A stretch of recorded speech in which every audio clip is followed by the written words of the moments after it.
പ്രിയമുള്ളവരെ, സാമ്പത്തിക പ്രശ്നങ്ങൾ ഒരുപാടുണ്ട്, കടങ്ങളുണ്ട്, യൂട്യൂബ് വരുമാന മാർഗവുമാണ്. പക്ഷേ ചിലതരം വീഡിയോകൾ ചെയ്യുവാൻ തോന്നാറില്ല. കാരണം മനുഷ്യരുടെ പച്ച ഇറച്ചി തിന്നുന്നതിൽ ഒട്ടും താല്പര്യമില്ലാത്തതുകൊണ്ടാണ്. പ്രശ്നങ്ങളൊക്കെ ഒരുപാടുണ്ട്.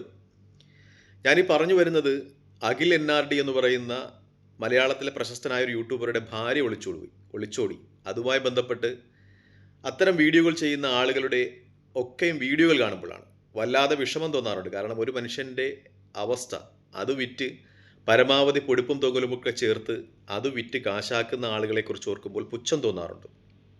അതിലൊരു തമ്പുനയിൽ കാണുമ്പോൾ ആ തമ്പുനയിൽ കൊടുത്തിരിക്കുന്നത് കിളിയുടെ കളി മതി ഒളിച്ചോടുമെന്നാണ്. കാരണം ഏതോ സ്വകാര്യ ബസ് ഡ്രൈവറുടെ കൂടെയോ കിളിയുടെ കൂടെയാണ് ഈ പെൺകുട്ടി അഖിൽ NR എന്ന് പറയുന്ന പെൺകുട്ടി ഈ എന്ന യൂട്യൂബറുടെ ഭാര്യ ഒളിച്ചോടിയിരിക്കുന്നത്. എത്ര വൃത്തികെട്ട തമ്പനയിലാണെന്ന് നോക്കിയേ.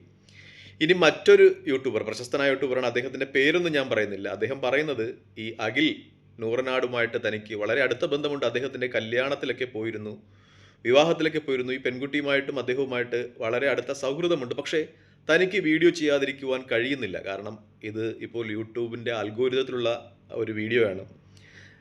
അതുകൊണ്ട് തന്നെ ഈ വീഡിയോ ചെയ്താൽ പൈസ കിട്ടും. താൻ അവനോട് വിളിച്ച് ചോദിച്ചു അത്രേ, എൻ്റെ ഭാര്യ ഒളിച്ചോടിയതിനെ പറ്റി ഞാനൊരു വീഡിയോ ചെയ്തോട്ടെ, അപ്പോൾ അവൻ അനുവാദം തന്നു. അങ്ങനെ വീഡിയോ ചെയ്തതാണ്. എത്ര മ്ലേച്ഛമായ പ്രവൃത്തി എന്ന് നോക്കിയേ. നമ്മുടെ സമൂഹം ഇതെങ്ങോട്ടാണ് പോകുന്നത്? കാരണം ഇതല്ല, ഇതുമായി ബന്ധപ്പെട്ട് കുറച്ചധികം സബ്ജക്റ്റുകൾ ഈ അടുത്ത സമയത്തുണ്ടായിട്ടുണ്ട്. കുറച്ച് നാളുകൾക്ക് മുമ്പ് ഒരു പെൺകുട്ടി ഒളിച്ചോടി പോയിട്ടുണ്ട്.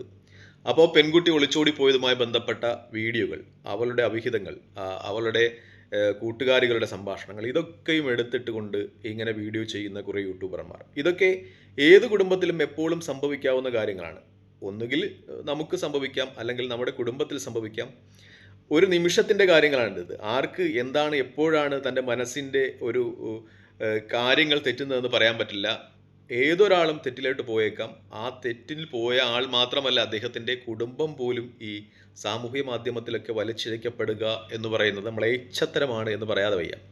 ഇത്തരം യൂട്യൂബ് വീഡിയോ ചെയ്യുന്ന ആളുകളുടെയൊക്കെ ഒരു സ്റ്റാൻഡേർഡിനെ കുറിച്ച് ഓർമ്മിക്കുമ്പോൾ ലജ്ജ തോന്നാറുണ്ട്. കാരണം മറ്റുള്ളവരുടെ സ്വകാര്യത, അവരുടെ കുടുംബത്തിൽ സംഭവിക്കുന്ന ചില അപചയങ്ങൾ, അതൊക്കെ ഇങ്ങനെ സമൂഹത്തിൻ്റെ മധ്യത്തിൽ കൊണ്ടുവന്ന് അവരെ ഇങ്ങനെ നിർത്തിയിട്ട് ഈ അന്നം തേടുന്ന ഒരു സമ്പ്രദായത്തോട് ഒട്ടും യോജിക്കുവാൻ കഴിയുന്നില്ല എന്നതാണ് യാഥാർത്ഥ്യം. പിന്നെ അതിനിടയിൽ വന്ന് കമൻറ്റ് ചെയ്യുന്ന ആളുകളുണ്ട്.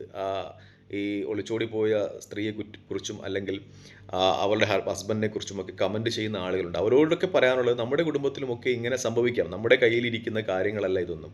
ഇതൊക്കെ ദൈവത്തിൻ്റെ നിശ്ചയങ്ങളാണ്. ഒരു നിമിഷം മതി ആളുകളുടെ ഒക്കെയും മനോഭാവങ്ങളൊക്കെ മാറി മറിഞ്ഞു പോകാൻ. നമുക്കറിയില്ല നമ്മുടെ വീട്ടിൽ നടക്കുന്ന കാര്യങ്ങൾ എന്താണെന്ന്. പുറത്തുള്ള ആളുകൾ ഒരു പക്ഷേ അതൊക്കെയും പറഞ്ഞ് ചിരിക്കുന്നുണ്ടാകാം എന്നതാണ് യാഥാർത്ഥ്യം. അതുകൊണ്ട് തന്നെ ഇത്തരം കാര്യങ്ങളൊക്കെ കണ്ടന്റ് ആക്കുമ്പോൾ ഒരു മിതത്വം പാലിക്കുക എന്നാണ് എനിക്ക് പറയാനുള്ളത്. ഈ അഖിലിനെ സംബന്ധിച്ച് നമുക്കറിയാം, ഒരു ഭാര്യ ഒളിച്ചോടി പോയൊരു ഭർത്താവിനെ എത്രത്തോളം സമൂഹം എന്തൊക്കെ പറയുമെന്ന്. അയാളുടെ കഴിവുകേടായിട്ട് പറയും, അയാളുടെ സെക്സ്വൽ കപ്പാസിറ്റിയെക്കുറിച്ച് കളിയാക്കും, അയാൾക്ക് കഴിവില്ലാത്തത് കൊണ്ടാണ് പെണ്ണൊളിച്ചോടി പോയെന്ന് പറയും. അത്തരം കാര്യങ്ങൾ പോലും ഈ യൂട്യൂബർമാർ പറയുന്നുണ്ട് എന്നതാണ് യാഥാർത്ഥ്യം. അയാൾ ഹോമോസെക്സ്വൽ ആണെന്ന് പറയുന്നു. എത്ര വൃത്തികെട്ട കാര്യങ്ങളാണ് പറഞ്ഞു പോകുന്നത്. കാരണം നമ്മുടെ നാട്ടിൽ സാധാരണ പണ്ട് എൻ്റെ ചെറുതിലെയൊക്കെ ഈ പെണ്ണുങ്ങൾ ഇങ്ങനെ കൂടിയിരുന്ന് പരദൂഷണം പറയുന്നത് കണ്ടിട്ടുണ്ട്. അതും ഇപ്പോഴില്ല. കാരണം ഒരു സ്റ്റാൻഡേർഡൊക്കെ ആയിക്കഴിഞ്ഞപ്പോൾ നാട്ടിൻപുറത്ത് പോലും ഇത്തരം പരദൂഷണങ്ങളുടെ ഒരു വ്യാപ്തിയും ആഴവും ഒക്കെ കുറഞ്ഞിട്ടുണ്ട്.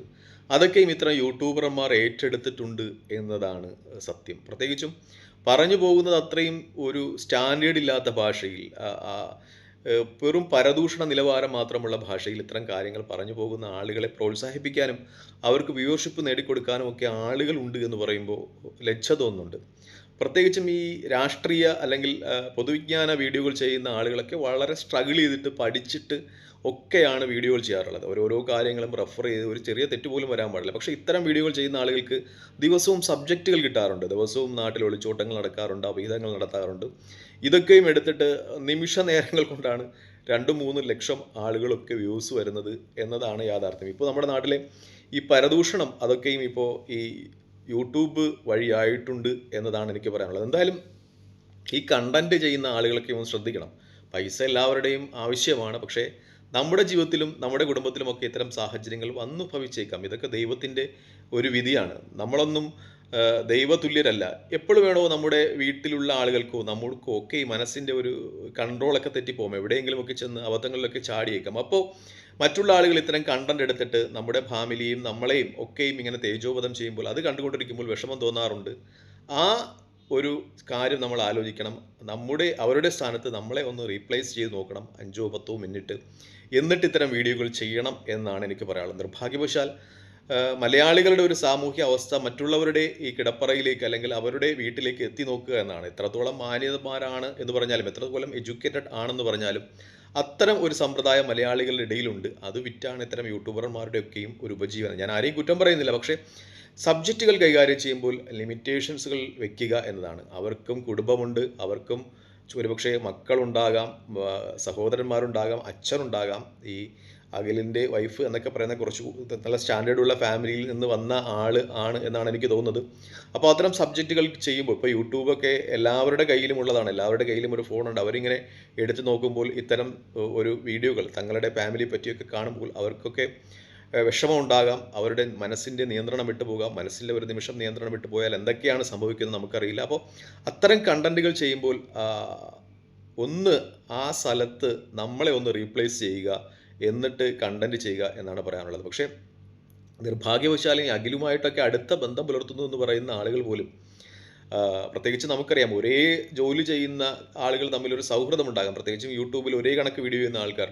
അപ്പോൾ അയാളുമായിട്ടൊക്കെ നല്ല സൗഹൃദമുള്ള ആളുകൾ പോലും അദ്ദേഹത്തിൻ്റെ ഭാര്യ ഒളിച്ചുകൂടി ഇതൊരു കണ്ടന്റായി എടുത്തുകൊണ്ട് വീഡിയോ ചെയ്യുന്നു എന്ന് പറയുമ്പോൾ പൈസയാണ് എല്ലാത്തിലും പ്രമുഖം, ബന്ധങ്ങളൊന്നുമല്ല എന്ന് വ്യക്തമാകണം. കാരണം നമ്മളൊക്കെ ഒരു സൗഹൃദ ബന്ധത്തിന് വില കൽപ്പിച്ചുകൊണ്ട് അല്ലെങ്കിൽ നമ്മളുമായിട്ട് ഫ്രണ്ട്ഷിപ്പുള്ള ഒരാളുടെ കുടുംബത്തിൽ ഇത്തരം കാര്യങ്ങൾ വരുമ്പോൾ നമ്മൾ അത്തരം കാര്യങ്ങൾ ചർച്ച ചെയ്യാതിരിക്കും. കാരണം അദ്ദേഹത്തിന് അത്തരം കാര്യങ്ങൾ ചർച്ച ചെയ്യുന്നത് ഇഷ്ടമല്ല. പക്ഷേ ഇവിടെ ഒരു പ്രമുഖനായ യൂട്യൂബർ പറയുകയാണ്, ഞാനും അഖിലുമായിട്ടൊക്കെ നല്ല ബന്ധമുണ്ട്, പക്ഷേ എനിക്കിത് കണ്ടന്റ് ചെയ്യാതിരിക്കാൻ പറ്റില്ല, കാരണം ഇത് യൂട്യൂബ് അൽഗോരിതത്തിലുള്ളതാണ്, കണ്ടന്റ് ചെയ്താൽ പൈസ കിട്ടുമെന്ന്. അതായത് പൈസ എല്ലാത്തിനും മുകളിലായി പോയിരിക്കുന്നു എന്ന ഒരു വസ്തുതയുണ്ട്. അവിടെ തൻ്റെ സുഹൃത്തിൻ്റെ വിഷമങ്ങളും ഒന്നും ആരും പരിഗണിക്കുന്നില്ല എന്നാണ് പരിതാപകരം. എന്തായാലും ഇത്തരം വീഡിയോകൾ ചെയ്യുന്ന ആളുകൾ ഒന്ന് ശ്രദ്ധിക്കുക. ഞാൻ ആരെയും കുറ്റം പറയുന്നില്ല, എല്ലാവർക്കും പ്രശ്നങ്ങളും ഒക്കെ ഉണ്ടാകാം. പക്ഷേ മറ്റുള്ളവരുടെ മനസ്സ് വേദനിപ്പിച്ചുകൊണ്ട് കിട്ടുന്ന ഇത്തരം പൈസയ്ക്ക് എത്രത്തോളം വാല്യൂ ഉണ്ടെന്നുള്ള തിരിച്ചറിവ് ഉണ്ടാകണം എന്നാണ് എനിക്ക് പറയാനുള്ളത്. പ്രത്യേകിച്ച് കണ്ടൻ്റൊക്കെ ചെയ്യുമ്പോൾ തമ്പനയിലേക്ക് കൊടുക്കുമ്പോൾ ഒന്ന് ശ്രദ്ധിക്കുക എന്ന് തന്നെ പറഞ്ഞു പോകട്ടെ. എന്തായാലും കേരളത്തിൽ ഇത്തരം കാര്യങ്ങൾ ദിവസവും സംഭവിക്കുന്നത് കൊണ്ട് ഇത്തരം വീഡിയോകൾ ചെയ്യുന്ന ആളുകൾക്ക് കണ്ടന്റിനൊന്നും ഒരു ക്ഷാമം നേരിടുന്നില്ല എന്നാണ് ഏറ്റവും വലിയ യാഥാർത്ഥ്യം. തൽക്കാലം ഈ വീഡിയോ വിടവാങ്ങിയാണ്. മറ്റൊരു വീഡിയോ കാണുന്നവരെ നന്ദി, നമസ്കാരം. ജയ് ഹിന്ദ്. വീഡിയോ ഇഷ്ടപ്പെടുന്നുണ്ട് ലൈക്ക് ചെയ്യുക, ഷെയർ ചെയ്യുക, കമൻറ്റ് ചെയ്യുക. മറ്റൊരു വീഡിയോ കാണുന്നവരെ ജയ് ഹിന്ദ്.